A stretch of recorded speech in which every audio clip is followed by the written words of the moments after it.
अब खबरें विस्तार से।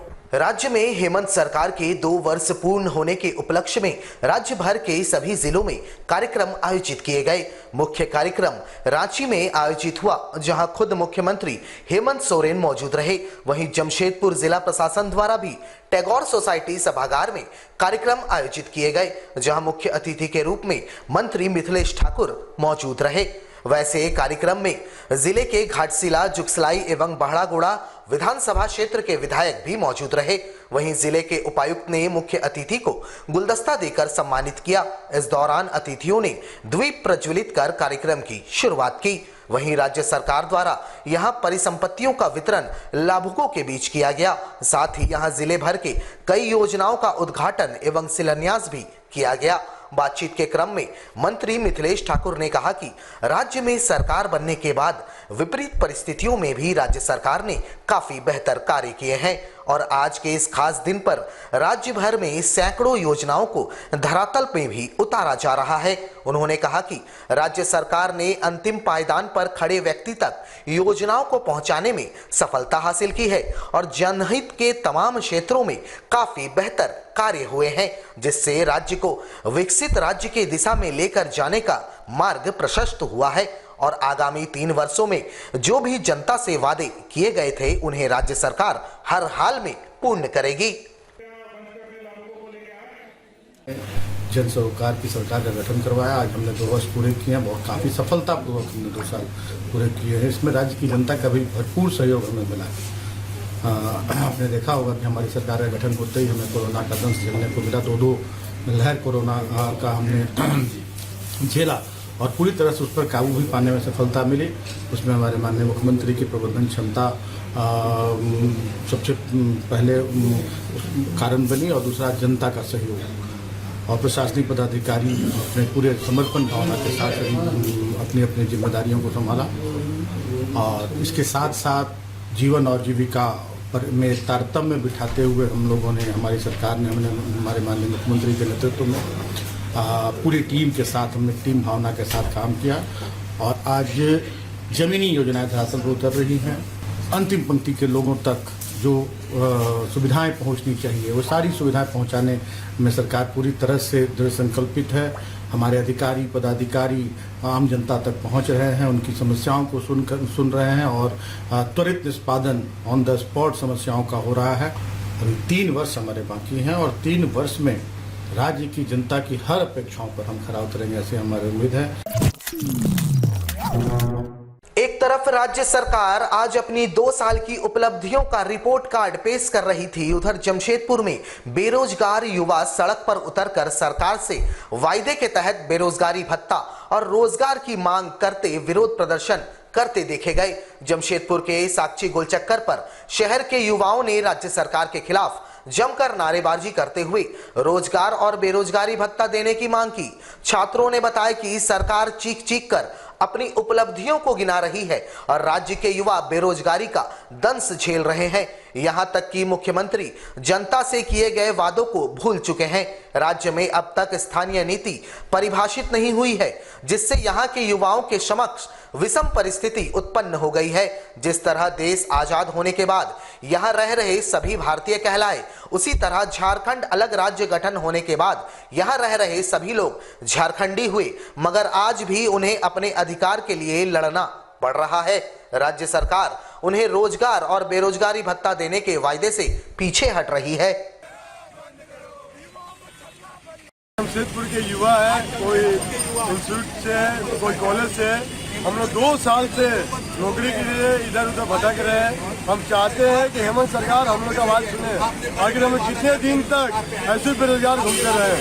ये आधा लोग हैं जो पार्ट टाइम जॉब करते हैं, बहुत लोग हैं जिसके पास जॉब नहीं है। हम चाहते हैं सरकार अब जो BMW नए गाड़ी में घूम रहे हैं उससे उतरिए और युवाओं के बारे में सोचिए जो आप वादा किए थे। सरकार ने जो वादा किया था कि 2021 में आप नियुक्ति वर्ष घोषित किए थे, इसको आज नियुक्ति वर्ष का एक भी नियुक्ति नहीं हुआ है। यहाँ पे आप जितने बेरोजगार देख रहे हैं, सबसे ज्यादा बेरोजगारी इसी सरकार में फैली है।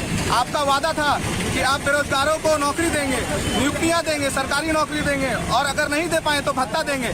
ना आपका बेरोजगारी भत्ता है कहीं पर, ना कुछ है। आज उसी के लिए मुख्यमंत्री से आज हम लोग मांग कर रहे हैं कि श्रीमान, आप अगर बेरोजगारी नौकरी नहीं दे सकते तो कम से कम भत्ता जो आप देने बोले थे वो तो दीजिए। आज बेरोजगार युवा क्या करेगा? ना नौकरी है उसके पास, ना सरकारी है, ना प्राइवेट है, करे तो क्या करे। जमशेदपुर में बिहार राज्य के बक्सर सदर विधानसभा क्षेत्र के विधायक मुन्ना तिवारी ने एक वार्ता को संबोधित करते हुए कहा कि झारखंड राज्य की सरकार बेहद ही बेहतर कार्य कर रही है और 5 वर्षों में तमाम योजनाओं को फलीभूत करने में सफलता हासिल करेगी। वैसे विधायक ने बिहार के पूर्व मुख्यमंत्री जितेंद्र राम मांझी द्वारा ब्राह्मणों पर किए गए टिप्पणी पर कहा कि वे अपना मानसिक संतुलन खो चुके हैं और उन्हें किसी मानसिक रोग के अस्पताल में भर्ती करवाना चाहिए। वहीं उन्होंने बिहार के नीतीश सरकार पर कहा कि बिहार में सरकार अच्छी नहीं चल रही है, वोटों के गिनती में हेरफेर कर तीसरे नंबर की पार्टी नंबर 1 बनकर सरकार चला रही है और इसी कारण उन्हें जनता दरकिनार करने लगी है और उनके हर कार्यक्रम में जनता द्वारा विरोध किया जा रहा है। जो हालत है उसको इलाज कराने की जरूरत है। झारखंड में बहुत अच्छी तरह से काम कर रही है सरकार और मैं धन्यवाद देता हूं अपनी राष्ट्रीय अध्यक्षा श्रीमती सोनिया गांधी को और हेमंत सोरेन साहब की, उनके नेतृत्व में हमारी गठबंधन की सरकार मजबूती के साथ झारखंड में काम कर रही है और यहाँ के नौजवानों के प्रति, यहाँ के बेरोजगारों के प्रति, यहाँ महंगाई कैसे कम हो, कैसे भ्रष्टाचार में कमी आए, इस पर सरकार सजग है और सजगता पूर्वक उसका निर्वहन भी कर रही है। 5 साल का समय है, अभी 2 साल ही बीते हैं, तो निश्चित रूप से कोविड के चलते जो वैश्विक महामारी कोरोना है उसके चलते अवरोध उत्पन्न हो रहे हैं, अवरोध आए हैं, लेकिन उसको भी दरकिनार करके 5 वर्ष पूरा होने तक यहाँ की सरकार उन तमाम समस्याओं को समाधान करने का प्रयास है। बिहार में अच्छी तरह सरकार नहीं चल रही है। 3 नंबर की पार्टी 1 नंबर होकर सरकार चला रही है, मतों का हरण हुआ है। हम सबों ने विरोध किया है। अभी जो जिस तरीके से नीतीश कुमार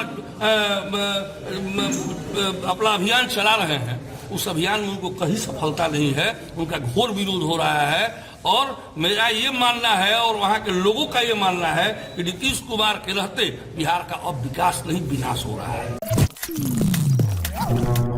जमशेदपुर जिला पुलिस को एक बार फिर से सफलता हाथ लगी है, जहां विभाग को मिली गुप्त सूचना के आधार पर गठित एक टीम ने मुसाबनी थाना क्षेत्र के UCIL आवासीय कॉलोनी में छापेमारी करते हुए अलग अलग ब्रांड के 78 बोतल अवैध विदेशी शराब की बोतलें जब्त करते हुए राज भगत नामक एक तस्कर को गिरफ्तार कर न्यायिक हिरासत में भेज दिया है।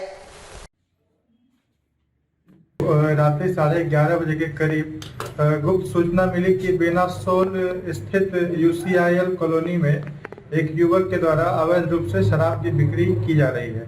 उक्त सूचना के कुछ वरीय पदाधिकारी को दी गई एवं उनके निर्देशानुसार छापामारी दल का गठन किया गया। उक्त छापामारी दल में मुसाबनी थाना के पूअनी सुरेंद्र कुमार महतो, सअनी मृत्युंजय पांडे एवं सशस्त्र बल के जवान शामिल थे।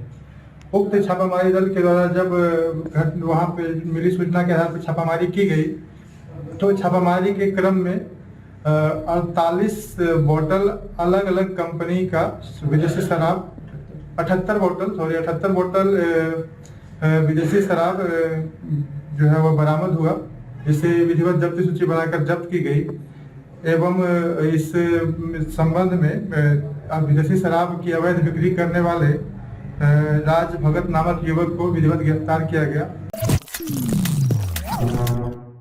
बागबेड़ा विरहद ग्रामीण जलापूर्ति योजना के अधर में लटक जाने से निराश जनप्रतिनिधियों ने नववर्ष का जश्न नहीं मनाते हुए आंदोलन का निर्णय लिया है। इसे लेकर पंचायत प्रतिनिधि अब गोलबंद होते नजर आ रहे हैं। पंचायत प्रतिनिधियों का एक प्रतिनिधि मंडल ने जिला परिषद सदस्य किशोर यादव के नेतृत्व में बागबेड़ा सिद्धू कानू मैदान स्थित लोहिया भवन में विशेष बैठक कर आंदोलन की रणनीति तैयार की। इस दौरान क्षेत्र के मुखिया, पंचायत समिति सदस्य मुख्य रूप से मौजूद थे, जहां बागबेड़ा वृहद ग्रामीण जलापूर्ति योजना की धीमी चाल पर सभी ने अपने अपने विचार रखे, जानकारी देते हुए जिला परिषद सदस्य किशोर यादव ने बताया कि बागबेड़ा वृहद ग्रामीण जलापूर्ति योजना का काम 85% पूरा हो चुका है। 15% काम के लिए कई बार पंचायत प्रतिनिधियों द्वारा आंदोलन किए गए। इस और सरकार का विभाग का ध्यान अब तक आकृष्ट करवाया गया, लेकिन निष्कर्ष शून्य निकला। उन्होंने कहा, बागबेड़ा वृहद ग्रामीण जलापूर्ति योजना में विभाग की लापरवाही और पैसों का बंदरबाट साफ तौर पर देखा जा सकता है, जिसका खामियाजा स्थानीय ग्रामीण उठा रहे हैं। लाखों लाख आबादी पानी के लिए तरस रहे हैं। उन्होंने कहा, थक हार कर पंचायत प्रतिनिधियों ने नववर्ष का जश्न नहीं मनाते हुए बल्कि उस दिन बागबेड़ा बड़ौदा घाट पर 1 दिवसीय उपवास कर आंदोलन का मन बनाया है। इसके बाद भी अगर सरकार की ओर से विभाग की नींद नहीं खुली तो आंदोलन उग्र हो जाएगा। जिसके लिए हम लोगों ने कई बार आंदोलन किया और अब ये योजना 85% कंप्लीट हो चुका है, लेकिन 15% काम हमारा पेंडिंग पड़ा हुआ है। और हम लोग पिछले 6 माह से लगातार उपायुक्त महोदय को हो, विभाग को हो, पेयजल स्वच्छता विभाग के मंत्री जी हो, चाहे हमारे मुख्यमंत्री जी हो, तमाम जगह हम लोगों ने मांग पत्र भेजा है, सौंपा है, लेकिन हमारा काम स्टार्ट नहीं हो रहा है। विभागीय लापरवाही हो, चाहे एजेंसी की लापरवाही हो, पैसे की बंदरबाट हो, पता नहीं कौन सा ऐसा विकट समस्या उत्पन्न हो गया है कि हमारा बागबेड़ा ग्रामीण जलापूर्ति का योजना का काम शुरू नहीं हो पा रहा। हम लोगों ने यह निर्णय लिया है कि हम लोग आने वाले 2022 के 9 वर्ष का जो 1 जनवरी होगा, उस दिन हम लोग 9 वर्ष का जश्न नहीं मनाएंगे, बल्कि इस योजना के काम पुनः चालू कराने की मांग को लेकर हम तमाम लोग सरकार के सामने, प्रशासन के सामने हम लोग 1 दिवसीय उपवास पर बैठेंगे। जमशेदपुर के साकची स्थित कोल्हान के इकलौते सबसे बड़े मेडिकल कॉलेज अस्पताल पर एक बार फिर से लापरवाही का आरोप लगा है। यह आरोप मानगो मुंशी मोहल्ला निवासी मोहम्मद मुख्तार के परिजनों ने लगाया है। बताया गया कि मोहम्मद मुख्तार को मंगलवार देर रात इलाज के लिए अस्पताल में भर्ती करवाया गया था, मगर डॉक्टरों ने सही उपचार नहीं किया और आज उनकी मौत हो गई। परिजनों ने बताया कि अस्पताल में ना तो दवाई दी गई, ना ही सही उपचार दिया गया। यहां तक कि डॉक्टरों ने बाहर से जो महंगी दवाइयां मंगाई थी उसे भी वापस नहीं लिया गया। जब अस्पताल के अधीक्षक डॉक्टर अरुण कुमार से इसकी शिकायत की गई तो उन्होंने साफ तौर पर कहा, जो बिगड़ना है बिगाड़ लीजिए। परिजनों ने डॉक्टर अरुण के खिलाफ FIR दर्ज करने की बातें कही। क्या लगता है कैसे मौत हुआ होगा? मेरा भाई का नाम मुख्तार था। डॉक्टर का लापरवाही का वजह कर वो इंतकाल हो गया, डेथ कर दिया, और हम लोग उचित कार्रवाई इसका होना चाहिए, हमें इंसाफ मिलना चाहिए। मामला दर्ज करेंगे। अरुण कुमार जो बोले हैं कि आपको जो करना है कर लीजिए। सुप्रिटेंडेंट है यहाँ से, सुप्रिटेंडेंट है। जमशेदपुर में भूमाफियाओं का आतंक थमने का नाम नहीं ले रहा। लगभग सभी इलाकों में भूमाफिया सक्रिय है और किसी न किसी रूप से सरकार को चूना लगा रहे हैं। बुधवार को ऐसा ही एक मामला बिरसानगर थाना अंतर्गत जोन नंबर 6 का आया, जहां स्थानीय लोग जिला मुख्यालय पहुंचे जिले के उपायुक्त को एक मांग पत्र सौंपते हुए नीलडी के समीप स्थित गीतांजलि अपार्टमेंट के बगल की जमीन पर भूमाफियाओं द्वारा कब्जा करने का आरोप लगाते हुए उक्त जमीन को अतिक्रमण मुक्त कराने की मांग की। बताया गया कि लगभग 15 बीघा जमीन को सुरेंद्र श्रीवास्तव, BK श्रीवास्तव, छोटू श्रीवास्तव और नीलमणि थापा द्वारा असामाजिक तत्वों के साथ मिली भगत कर टाटा कंपनी की जमीन को बेचा जा रहा है। बताया गया कि आधे से अधिक जमीन को भूमाफियाओं ने स्थानीय थाना के मिली भगत से बेच डाला है। जिले के उपायुक्त से बस्तीवासियों ने उक्त मामले पर कार्रवाई किए जाने की मांग की। वहाँ पे नीलडी गोलमुरी क्लब के बगल में बहुत कम से कम 15 बीघा का एक प्लॉट खाली पड़ा था, जिस पर कि अभी जो कि टिस्को के फेवर में उसमें 2-2 ठो, लेकिन उसमें क्या है कि वहाँ पे सुरेंद्र श्रीवास्तव और नितेश श्रीवास्तव, छोटू श्रीवास्तव और नीलमणि थापा, इन लोगों ने आपस में गठजोड़ कर बहुत सारे अपराधी तत्व के लोगों को बैठा करके वहाँ जमीन का प्लॉटिंग करके लोग जमीन बेचने का कार्य कर रहे हैं, जिससे कि वहाँ का बस्ती का लोगों को बहुत परेशानी है। तो पूरा बस्ती का लोग का कहना है कि भाई वहाँ पे कोई गलत प्रकार का कोई काम नहीं होगा। मान लीजिए जब हाई कोर्ट में मामला पेंडिंग है तो हाई कोर्ट से जिसके फेवर में डिग्री आएगा वो अपना आदमी काम करे वहाँ पे, अन्यथा वो जमीन को खाली रखा जाए। जमीन तो टिस्को के ही फेवर में डिग्री हो तो टिस्को अगर लड़ी तो टिस्को का ही है वो। हमारे साथ लगातार जुड़े रहने के लिए आप हमें YouTube पर जरूर सब्सक्राइब करें। आज के लिए बस इतना ही। कल आपसे फिर मिलेंगे कुछ नई खबरों के साथ। तब तक के लिए AMG न्यूज़ की पूरी टीम को दीजिए इजाजत। नमस्कार।